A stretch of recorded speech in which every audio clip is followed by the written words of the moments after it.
अभी हमारे साथ हैं केंद्रीय मंत्री और स्वर्गीय रामविलास पासवान के भाई पशुपति कुमार पारस जी। हम अभी रालोसपा ऑफिस में बैठे हुए हैं और सबसे बड़ी बात है कि रामविलास पासवान की मूर्ति को लेकर जो इतना अभी बौंडर मचा हुआ है और यहाँ उनके कार्यालय में उनकी स्मृति में पशुपति कुमार पारस ने जो भवन बनाया है, इस बात की कहीं चर्चा भी नहीं हो रही। हम जानेंगे कल उनकी जयंती है स्वर्गीय पासवान जी की, उसको लेकर के पशुपति कुमार पारस जी ने अपने स्तर से क्या तैयारियां की हैं। सर, क्या तैयारियां की हैं कल? देखिए, हमारी पूरी तैयारी है पार्टी की तरफ से और पासवान जी के संबंध में पूरा देश जानता है कि पासवान जी किस स्टेटस के लीडर थे। आपके पास यदि समय हो तो मैं 5 मिनट में बता देता हूँ।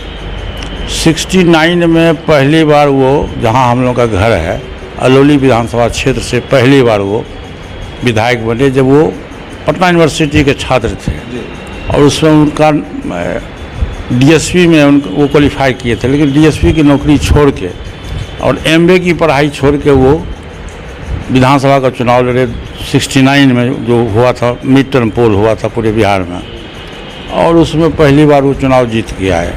वो स्टूडेंट लाइफ से ही वो सामाजिक कार्यकर्ता थे और उनमें काफ़ी दलितों के प्रति, पिछड़ों के प्रति, अक़लियतों के प्रति उनकी सोच थी और लड़ाई लड़ते रहे शुरू से।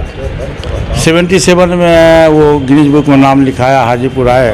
अभी भी बहुत से लोगों को गलतफहमी है कि पासवान जी के घर हाजीपुर है, लेकिन नहीं, हम लोगों का घर अलौली में सहरबन्नी एक छोटा सा गांव है, 2 नदी पार करके कोसी के तट पर है हमारा घर। तो वहाँ से हम लोग आए और हम 3 भाई थे। तो ये मेरा दुर्भाग्य है कि बड़े भाई भी हमको छोड़ के चले गए, छोटे भाई भी छोड़ के चले गए। बिहार का दुर्भाग्य तो है ही, लेकिन सबसे उससे अधिक मेरा दुर्भाग्य हुआ। खैर, जो भी हो, आज हम लोगों के बीच में नहीं है। जब भी उनको मौका मिलेगा, दलित समाज में पैदा लिए, लोग कहता था कि पासवान जी दलित के लीडर हैं, लेकिन मैं कहता हूँ नहीं, वो दलित के लीडर नहीं थे, वो सभी जाति और धर्म के लीडर थे। पहली बार जब भारत सरकार का वो कैबिनेट मिनिस्टर बने, लेबर एंड वेलफेयर मिनिस्टर, स्वर्गीय बीपी सिंह जी के सरकार में, तो उन्हीं के ब्रेन का उपज है कि उन्होंने माननीय प्रधानमंत्री जी से कहा था कि सर, मंडल कमीशन को आप लागू करिए। और प्रधानमंत्री की सहमति जब हुई थी तो कैबिनेट में एज ए वेलफेयर मिनिस्टर के हैसियत से पासवान जी ने ही प्रस्ताव रखा था और कैबिनेट की स्वीकृति मिली और पूरे देश में मंडल कमीशन को लागू किया गया, जिसके चलते काफ़ी गालियां भी सुननी पड़ी पासवान जी को, लेकिन खैर लागू हो गया। उसमें लाखों परिवार लाभान्वित हुआ। जब वो रेल मंत्री बने तो आप देखे हुए कि आउट ऑफ वे जा करके हाजीपुर को उन्होंने जोनल ऑफिस घोषित किया। जब वो संचार मंत्री बने तो आज जो टेलीफोन आपके पास हो, सभी लोगों के पास में है। हमको याद है कृष्ण हॉल में वो ये कर रहे थे, उद्घाटन कर रहे थे, उन्होंने कहा था कि एक समय आएगा, संचार क्रांति में लाऊंगा देश में और टेलीफोन को मैं बैगन के भाव से भिजवा दूँगा। आज बैगन के भाव से भी कर, आप लोग याद होगा। तो कहने का अर्थ ये कि 6 प्रधानमंत्रियों के बीच में उनको काम करने का मौका मिला। मंडल कमीशन उन्होंने लागू किया।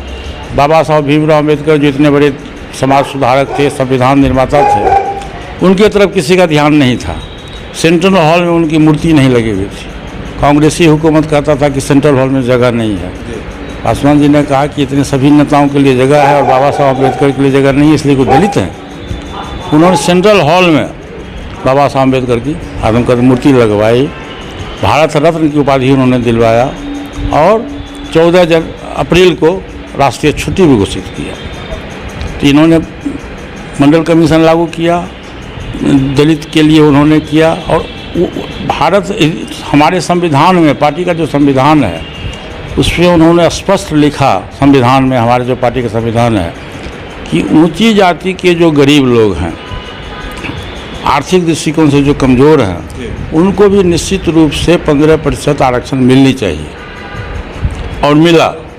आदरणीय नरेंद्र मोदी जी के नेतृत्व में जब सरकार बनी तो 15% तो नहीं मिला, लेकिन 10% मिला।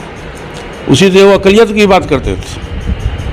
जब 2005 में हम 29 MLA जीत के आए थे, पहला नारा उन्होंने दिया था किसी मुसलमान को बिहार का मुख्यमंत्री बनाओ। हम लालू यादव को नहीं मानते हैं, किसी मुसलमान को मुख्यमंत्री बनाओ। जब संचार मंत्री बने और पोस्टल डिपार्टमेंट बने तो बिहार में जितने विभूति थे सब लोगों के नाम से उन्होंने पोस्टल डाक बनवाया। तो कहने का ये कि वो चाहते थे कि गरीब हो, जो सामाजिक दृष्टिकोण से कमज़ोर जाति हो, चाहे किसी भी जाति के धर्म के लोग हों, 6 प्रधानमंत्रियों के बीच में उनको रहने का मौका मिला और अच्छे काम किए। और सेकेंड अम्बेडकर के रूप में पूरा देश उनको जानता था कि सेकेंड अम्बेडकर माने जाते थे। और हमारे तीनों भाई में जो प्यार और मोहब्बत था वो भी कहने की ज़रूरत नहीं है, किसी से छिपा हुआ नहीं, सभी लोग जान रहे थे।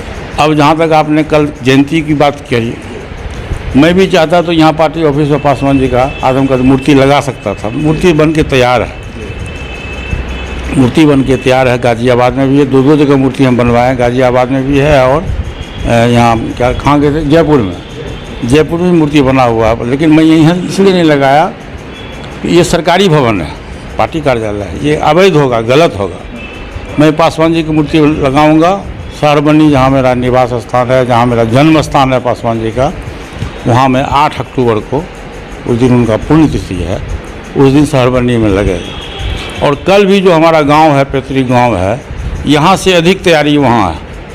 हमारे सहरबनी में भी 5,000 लोगों से अधिक की भीड़ होगी, वहाँ सबको खाना खिलाया जाएगा, गरीब लोगों को भोजन कराया जाएगा। यहाँ भी मैं कल 5,000 पैकेट बंटवाऊँगा गरीब लोगों को। तो इस ढंग से हमारी पूरी तैयारी है। पूरे बिहार के लोग हमारे जो है लाइक माइंडेड लोग हैं, पासवान जी के जो समर्थक लोग हैं, सभी लोग बिना किसी साधन के दिए हुए सभी लोग काफ़ी संख्या में कल आ रहे हैं। और हमारा सोच ये है कि पासवान जी का जो अधूरा सपना रहा, चूँकि हम हाजीपुर के सांसद हैं, तो हाजीपुर की वो पासवान जी कहते थे कि हाजीपुर हमारी माँ है, और हम मरते दम तक उन्होंने हमको कहा कि तुम ही चुनाव लड़ो, और हम वहाँ से चुनाव लड़े, जीते भी। तो हमारा ये सोच है कि हम पासवान जी का जो अधूरा सपना है, हम भरसक प्रयास करेंगे कि हाजीपुर की जनता को हम खुश करने का प्रयास करेंगे। वो तो संभव उतना नहीं कि सब काम हो जाए, लेकिन पर मेरा ये प्रयास रहेगा। और जब तक मैं जिंदा रहूँगा, राजनीति में जिंदा रहूँगा, तब तक मैं पासवान जी की जयंती और पुण्यतिथि में मनाते रहूँगा। सर, आखिरी सवाल है कि स्वर्गीय रामविलास पासवान का जो देश की राजनीति में कद था उसे भुलाया नहीं जा सकता है, लेकिन कहीं ना कहीं ये चीज़ सर मानेंगे कि सरकार के स्तर से उनके सम्मान में कुछ उपेक्षा हुई है, जैसे कि हाजीपुर स्टेशन का नाम ही स्वर्गीय पासवान जी के नाम पर करने की बातें कई दिनों से चल रही है। आप सरकार में है, लेकिन अभी तक इस नाम को बदला नहीं जा सका। देखिए, मैं लिखा था इस संबंध में माननीय रेल मंत्री जी को, वैष्णव जी को मैं पत्र लिखा था। पत्र के जवाब में उन्होंने लिखा है मुझको, मैं जाऊंगा होम मिनिस्टर से मिलूंगा।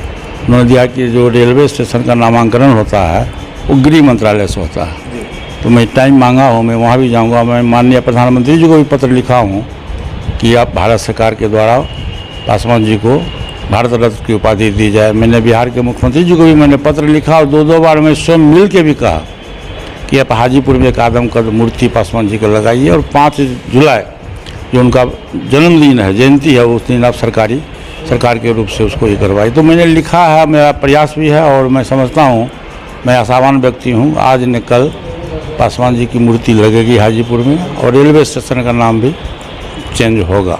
ये हमारा डिमांड शुरू से है, शुरू से। जिस दिन से पासवान जी स्वर्गवास हुए, 8 अक्टूबर की उनकी मृत्यु हुई, उस दिन से मेरा ये चारों डिमांड है। ये चारों डिमांड जब तक पूरा नहीं होगा, हमारा संघर्ष जारी रहेगा।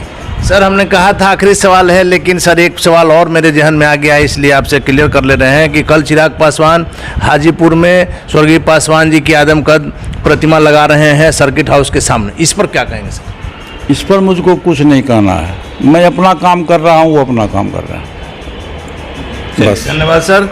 तो ये थे हमारे साथ केंद्रीय मंत्री पशुपति कुमार पारस जी, जिनका साफ का नाम है कि मैं अपना काम कर रहा हूँ, वो अपना काम कर रहे हैं, उससे मुझे कोई मतलब नहीं है। और इन्होंने यहाँ पर जो काम किया है, उनकी स्मृति के लिए जो बनाया है, वो देखने की बात है, और इसको बहुत ज़्यादा मीडिया में भी कवरेज नहीं दिया जा रहा है, लेकिन हम इन बातों को आपको दिखा रहे हैं कि किस प्रकार से पशुपति कुमार पारस जी ने यहाँ पर स्वर्गीय रामविलास पासवान की स्मृति में भवन बनाया।